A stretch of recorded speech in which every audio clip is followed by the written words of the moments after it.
Muito bem, então vamos para a nossa última aula sobre a emancipação política do Brasil, a independência do Brasil. Então, na aula passada, nós vimos as consequências, as mudanças que ocorreram no Brasil com a vinda da família real portuguesa, principalmente na cidade do Rio de Janeiro, e vimos então que o Brasil ganhou status aí de Reino Unido, de Portugal e Algarves, deixou de ser colônia. Então significa que os colonos, os brasileiros, começaram a ganhar um espaço que eles sempre queriam ter. Agora, com esse espaço, eles pretendem então eliminar Portugal da jogada para que eles ocupem todos os lugares que Portugal ocupa, ou seja, ocupar todos os espaços de poder que são ocupados por Portugal. Então nós vamos agora ver como é que vai ser o desenrolar desse processo que vai acabar então vai culminar então na independência do Brasil. Bem, vamos começar falando sobre a Revolução Pernambucana.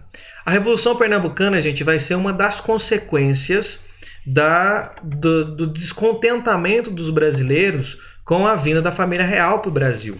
Vocês se lembram que no começo, quando a família real portuguesa chega no Brasil em 1808, há ali uma certa empolgação da população, mas essa empolgação ela começa a se esfriar com o passar do tempo.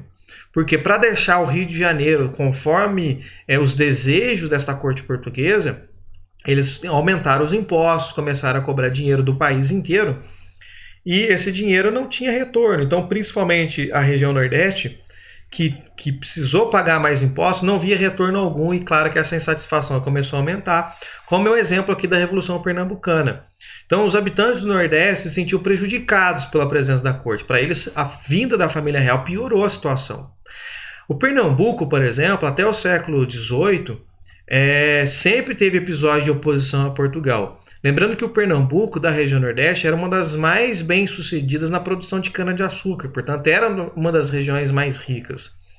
E aí, uma insatisfação que sempre existiu, agora se intensificou com a presença da coroa portuguesa. Os motivos são muitos, como, por exemplo, o aumento dos impostos, que sem retorno. O dinheiro que os pernambucanos pagavam de imposto não eram revertidos lá em Pernambuco, não eram retornados para a população que pagou imposto. Esse dinheiro ia para o Rio de Janeiro e atendia a população do Rio de Janeiro, e eles não viam retorno nenhum. Houve uma queda muito grande no preço do açúcar e do algodão, que eram os seus principais produtos. São produtos que precisam de uma região mais quente. Então esses produtos, como abaixou muito, que caiu muito o preço, deixou de ter lucro, o lucro ficou muito pequeno e eles tiveram prejuízo, isso gerou insatisfação também. O aumento no preço dos escravizados, que era a principal mão de obra, tanto na produção de cana quanto na produção do algodão. Então isso também prejudicou bastante a elite do Nordeste. E essa insatisfação vai atingir vários grupos sociais, desde comerciantes, militares, membros do clero, grandes proprietários, juízes, que são funcionários públicos, artesãos, homens livres. Então todos eles vão acabar se unindo contra o controle português na região. Influenciados principalmente pelas ideias doministas, claro, que são contra a opressão absolutista e assim por diante, e também dos movimentos emancipatórios aqui da América Latina. Como nós estudamos na matéria anterior, vários dos nossos vizinhos estão tendo sucesso ao se separar da Espanha. Então, influenciados nesse sucesso, eles vão tentar fazer isso aqui no Brasil também. Então esses revoltosos vão tomar a capital Recife em 6 de março de 1817 e vão fundar lá uma república com um governo provisório. Então eles tornam aquela região independente, vão instaurar ali um governo provisório republicano, eles não querem uma monarquia. E aí a coroa portuguesa, a monarquia portuguesa, vai enviar mais de 8 mil soldados para Pernambuco, tropas do exército português, vai atacar os revoltosos, e com essa superioridade numérica eles acabaram então conseguindo controlar os revoltosos. Os rebeldes foram então controlados e punidos. E essa Revolução Pernambucana, infelizmente, não teve o objetivo atingido. Sobre a sociedade colonial, ou seja, como que estava organizada a sociedade aqui no Brasil nesse momento, haverá muitas mudanças, principalmente com a chegada da corte portuguesa. O Rio de Janeiro, sobretudo, a capital, vai ter mudanças estruturais, vai ter mudanças estéticas, com novos prédios, novas construções, e também vai ter mudanças de comportamento da população. Os espaços públicos, por exemplo, as praças, as ruas das cidades, os teatros, enfim, todos os lugares públicos vai ser mais frequentado pelas mulheres, que até então era mal visto. Esses espaços públicos eram predominantemente masculinos. Com a vinda da coroa portuguesa para cá, como a corte portuguesa estava acostumada a frequentar os espaços públicos, as mulheres portuguesas lá em Portugal frequentavam os espaços públicos, aqui ela não vai ser diferente, elas também vão frequentar e, consequentemente, dará abertura para as brasileiras também. Hábitos europeus vão ser adotados pelos brasileiros, alguns hábitos até bem estranhos, como, por exemplo, usar roupa de lã, que em Portugal faz sentido, tem um clima mais ameno, mas usar roupa de lã aqui no Brasil, no calor carioca, de 35, quase 40 graus no auge do verão. Então, para ficar na moda europeia, usava essas roupas que eram inadequadas para o nosso clima aqui. A presença da coroa portuguesa vai também aumentar o número de imigrantes, principalmente de mão de obra especializada, pessoas que tinham uma graduação, que eram formadas de outras nacionalidades que não só a portuguesa. Vai atrair, então, imigrantes para cá, já que a corte precisava dessa mão de obra especializada. E o Rio de Janeiro, em especial, vai ser um lugar que vai ser ponto de encontro, tanto de africanos escravizados ou alforriados, ex-escravos, europeus, asiáticos. E essa convivência entre africanos, europeus, asiáticos, nativos, indígenas, assim por diante, ora era pacífica, ora era tensa, ora havia conflito entre eles. Já os escravizados africanos chamavam a atenção, inclusive, dos europeus por conta da sua grande quantidade. Só para termos uma ideia, de 1801 até 1850, o Brasil vai ter mais de 200 mil africanos. Foram tragos para cá mais de 200 mil africanos. Era um número muito significativo, muito grande. Quando chegamos no começo do século XIX, a economia açucareira aumentou ainda mais o número de escravizados. E aí tinha-se o medo das revoltas dos escravizados, esse medo dos escravizados, que em muitos lugares eram superior numericamente, causava um medo na elite de que eles se revoltassem, porque como eram superiores numericamente, dependendo da situação, eles conseguiriam eliminar então os seus senhores. Só que mesmo assim, o tratamento com os escravizados não melhorou, era sempre um tratamento muito cruel, muito violento. Quando houve lá, então, a emancipação do Haiti, que nós estudamos na matéria anterior, esse medo da elite aumentou ainda mais. Mas nada fez com que eles amenizassem o tratamento com os escravizados. Para vocês terem uma ideia, um escravizado no Brasil vivia em média 7 anos, principalmente aquele que trabalhava em lavoura de cana-de-açúcar.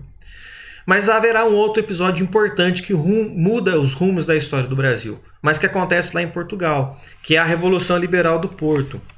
Bem, desde a chegada da corte portuguesa aqui no Brasil, o Brasil ganhava autonomia, ganhava mais liberdade. Consequentemente, Portugal perdia esse controle. Se o Brasil ganhava, Portugal perdia. E aqueles tratados que os portugueses foram obrigados a fazer com a Inglaterra, com o comércio, a abertura dos portos, a facilitação de entrada de produtos ingleses no território brasileiro, prejudicou a indústria portuguesa. Lembre-se que até então, o colono brasileiro, os brasileiros só podiam comprar produtos industrializados que vinham de Portugal. Com a abertura dos portos, o brasileiro pode comprar da Inglaterra. E claro que pode comprar da Inglaterra porque Portugal permitiu a entrada dos produtos ingleses aqui e ele permitiu para poder pagar então o acordo que foi feito na escolta, na proteção que os ingleses deram aos portugueses para vir ao Brasil. Então eles não tinham alternativa. Mas o que vai acontecer? Os produtos portugueses, além de serem inferiores, ficaram mais caros por conta daquelas taxas que nós vimos na aula passada. Enquanto os produtos ingleses pagavam 15% de imposto, os produtos portugueses 16% e os de demais nacionalidade 24%. Portanto, por mais que a diferença de preço fosse pequena, ainda assim o produto inglês era mais baixo. Só que a qualidade do produto também é um fator importante. E o produto inglês era muito melhor que o produto português. Então, a colônia para de adquirir produto de Portugal, produtos industrializados de Portugal. E aí, os donos das indústrias portuguesas vão quebrar. Quando vai lá para Portugal, olha para Portugal, a metrópole, ou seja, os portugueses, está com o rei aqui no Brasil. Então, eles estão sem líder. E aí, eles têm dificuldade para fazer investimentos e para conseguir dinheiro de outros países para investir, uma vez que não tem o seu líder para negociar. O líder está do outro lado do Atlântico. Quem que vai responder por Portugal, sendo que o rei está ausente? E aí, neste contexto, vai espalhar pela Europa uma corrente chamada de corrente liberal. Era uma corrente que era contra o absolutismo, que até aceitava a monarquia, mas desde que fosse uma monarquia constitucional, com o rei com poder limitado, com o poder na mão do parlamento e assim por diante. Então essa corrente liberal estava crescendo de forma muito grande na Europa. E claro que chega em Portugal também.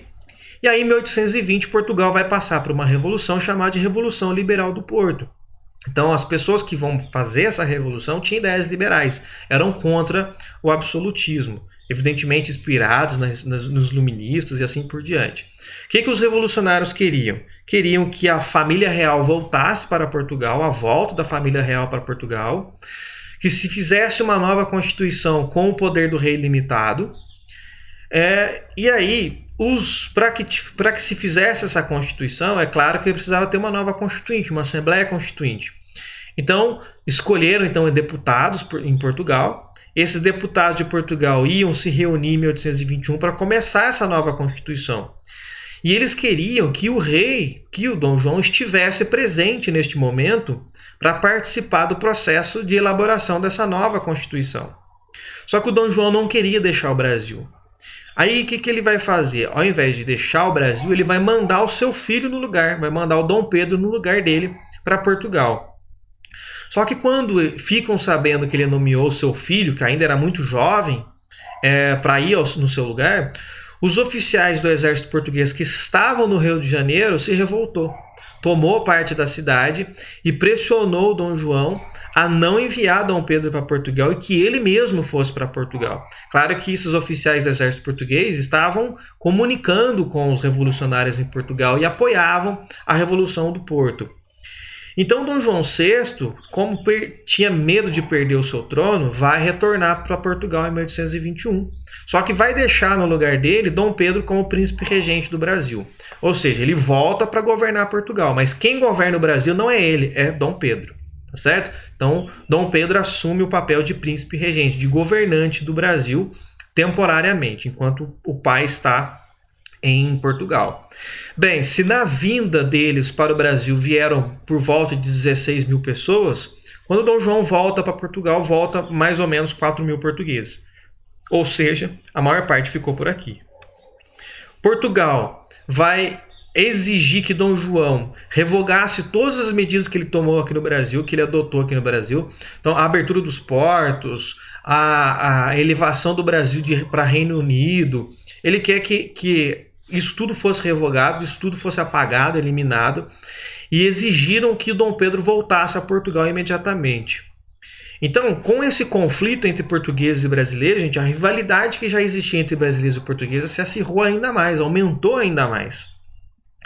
E aí, para piorar, os brasileiros, mais uma vez, foram proibidos de ocupar os cargos mais importantes na administração. Os cargos públicos mais importantes era exclusividade dos portugueses. E os portugueses, que eram contra a distribuição, também eram contra a distribuição de títulos de nobreza, que era uma prática que acontecia desde quando Dom João chegou ao Brasil para acalmar a elite brasileira. Então, por exemplo, dava título de barão, de marquês e assim por diante. Títulos de nobreza que, no final das contas, não tinha muita importância.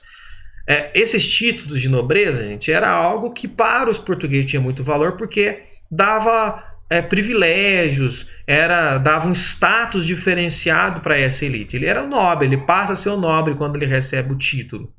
Só que esse título ele só tem um valor se ele for para poucos. Se muitos têm esse título, banaliza o título. Se muita gente for, por exemplo, um marquês, que papel que tem esse marquês? Não é mais um caráter de diferenciação, já que muitos possuem o título. Quando chega ao Brasil, a corte portuguesa começa a distribuir esses títulos para agradar a elite brasileira, começa a distribuir, de vender e assim por diante, e isso vai desagradar a elite portuguesa, porque aí um fazendeiro no Brasil é um marquês e um nobre de Portugal também é marquês, eles passam a estar no mesmo nível agora, com relação à coroa portuguesa, isso deixou eles muito insatisfeitos também. Mas alguns portugueses que ficaram no Brasil defendiam que essa ligação com Portugal deveria continuar. que Portugal deveria continuar dominando o Brasil. Só que os brasileiros, claro, eram contra. Os brasileiros queriam romper com Portugal.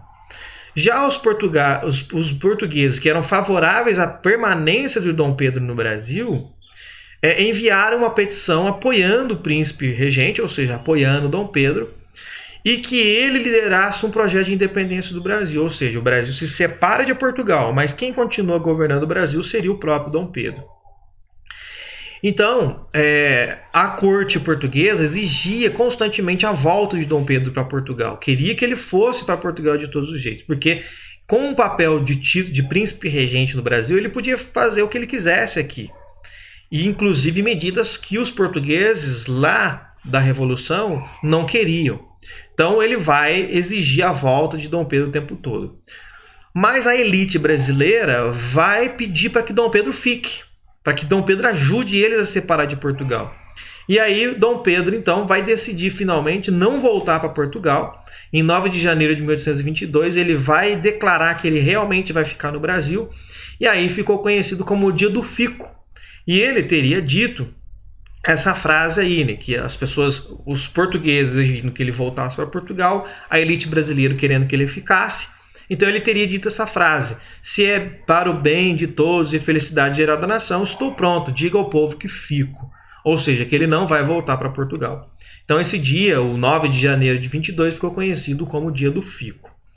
Ficando, então, ao lado da elite brasileira.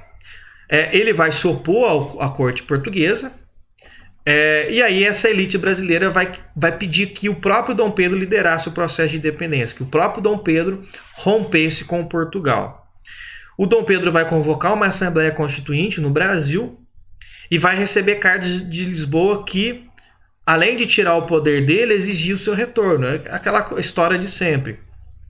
Mas aí ele não queria voltar a Portugal, ele se recusou a voltar para Portugal. E aí ele rompe definitivamente com Portugal no dia 7 de setembro de 22, que é o dia da independência. Então esse dia vai ficar marcado então como a independência do Brasil, porque foi quando Dom Pedro rompeu com Portugal. Nós conhecemos um pouco dessa história. Ele havia ido para Santos, fazer uma viagem para Santos. Retornando para o Rio de Janeiro, ele estava passando ali em São Paulo, na região do Ipiranga, no Riacho do Ipiranga, onde ele encontrou com os mensageiros que vinham do Rio de Janeiro entregando para ele uma carta urgente da corte portuguesa exigindo o seu retorno.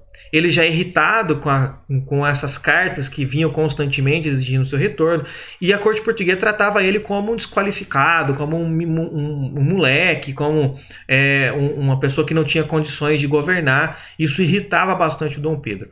Então ele teria sido ali na margem do Ipiranga que ele então havia gritado independência ou morte e tal. Bem, isso é um pouco de lenda. Na verdade, não houve esse grito. Ele alguns acreditam que ele tenha falado esta frase, mas não chegou a ser necessariamente um grito. Ele não estava cercado de uma tropa muito grandiosa. Havia apenas uma pequena guarda. Ele não estava vestido de um uniforme militar, estava com uma roupa relativamente simples, porque ele estava em viagem, não estava a cavalo, estava provavelmente com um jumento, porque era o animal que era utilizado para subir a serra, porque o cavalo não aguentaria subir a serra. Enfim, não estava com aquele glamour todo que nós vemos nos quadros, nas pinturas dos quadros. Mas de qualquer forma, esse ato foi importante. Quando ele recebe a carta, ele, insatisfeito então, com a postura dos portugueses, ele então vai declarar que o Brasil está definitivamente separado de Portugal e o Brasil agora vai seguir o seu rumo sozinho. Como ele liderou esse processo, a pedido da elite brasileira, então, ou seja, a elite brasileira que permitiu, que exigiu, que pediu que ele conseguisse, que ele fizesse esse rompimento com Portugal. Então ele vai ser coroado imperador do Brasil, passa a receber o título de Dom Pedro I, e ele vai permanecer no Brasil até 1831, quando ele também vai precisar voltar para Portugal. O pai dele morre, ele vai ter que assumir o trono português, ele tem direito ao trono português, mas ele vai ser então imperador do Brasil de 22 até 1831. Perceba então que o Brasil, diferente dos vizinhos, quando conseguiu a independência, automaticamente já colocava uma república, com exceção do México, que por algum tempo teve também imperador, mas durou muito pouco. Logo em seguida proclamaram uma república. No Brasil não se falava em república. Quando separaram de Portugal, continua a monarquia com o Dom Pedro. O Dom Pedro vai voltar para Portugal, ficará o seu filho, o Dom Pedro II, que vai governar o Brasil por mais de 40 anos. Tá certo? Então, o período imperial no Brasil vai ser muito extenso. Mas os detalhes, nós encerramos aqui essa unidade, porque o objetivo dela é a independência, e nós já chegamos na independência. Os detalhes do primeiro reinado e do segundo reinado, ou seja, do governo de Dom Pedro I e do governo do Dom Pedro II, nós teremos matérias só para tratar desse assunto, porque é preciso estudar com bastante detalhe, com bastante calma, esses dois momentos importantes da história do Brasil.